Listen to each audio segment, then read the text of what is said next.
here. As you can probably tell, today is a very special video. It is my Halloween theme video for the end of October. I have this shirt on that has a bunch of scary movie characters, and we got a skull on the shelf, and we have a crow up here, so it's gonna be a great video. So I actually started filming this video a few days ago when I had some friends coming over, and I was hoping that I could film the video before they came over, but they actually arrived while I was filming, so my mom came in to tell me that they were here, and she scared the living daylights out of me. So before we get into this video, I hope you enjoy this video of me being scared. So as you can probably tell from my shirt, I am a huge horror movie. Let's watch it again in slow motion.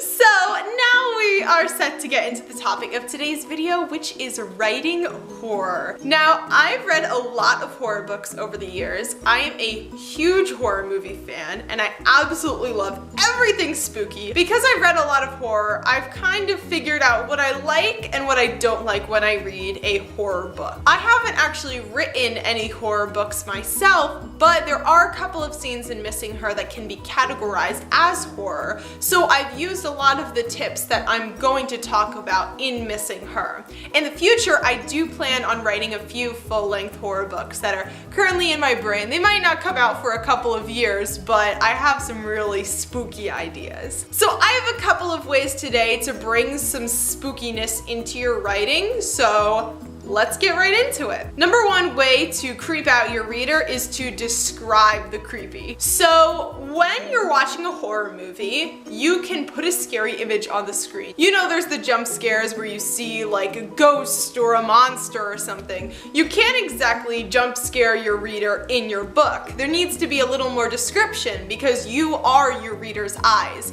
So you need to describe what the reader should be seeing. Use a thesaurus, get some of those gruesome words, really describe the morbid, really get into the scene you're describing so that your reader is right there with you.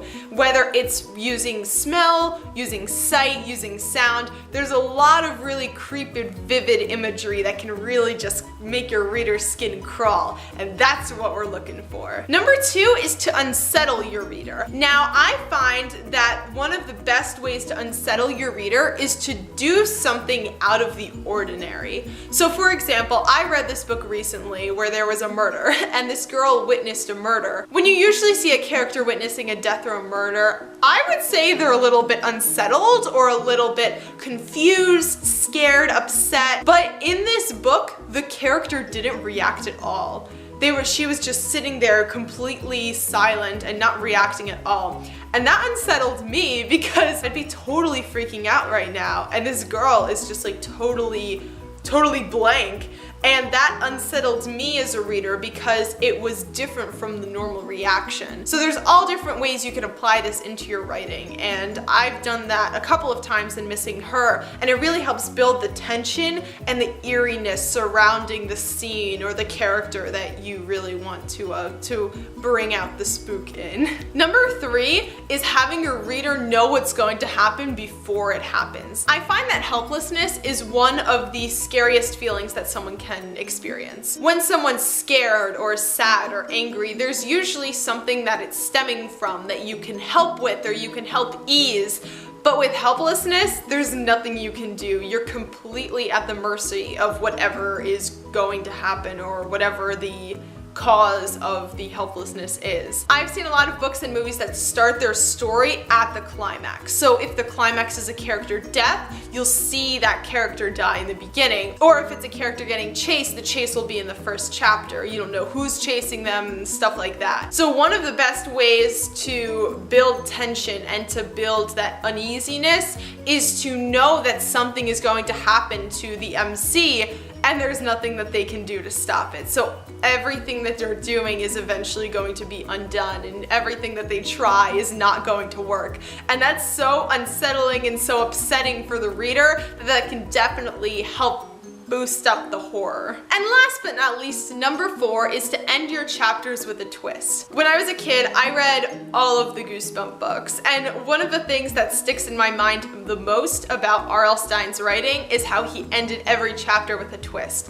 Whether it was someone speaking, a scary sound, something jumping out at the MC and surprising them, there would always be a twist at the end of a chapter. I don't know if you want a twist at the end of every chapter in your book. It might not work with the pacing, but definitely ending it in a creepy way or something that surprises the reader is going to want to keep them turning those pages. And that is definitely a way to put your own little jump scare in the book. So that's all I have for you today. I hope this video sparked some ideas and some creepy stuff that you can use in your own writing. Do you have any great horror book recommendations? I am always up for reading scary stuff, no matter what time of the year it is. So if you do have any recommendations, please leave them in the comments below and I'll be sure to check them out. If you would like to read my debut novel, The Scavenger, it is available in paperback and Kindle on Amazon. You can also buy a signed copy via my website. I'll leave all those links down below. Thank you for stopping by.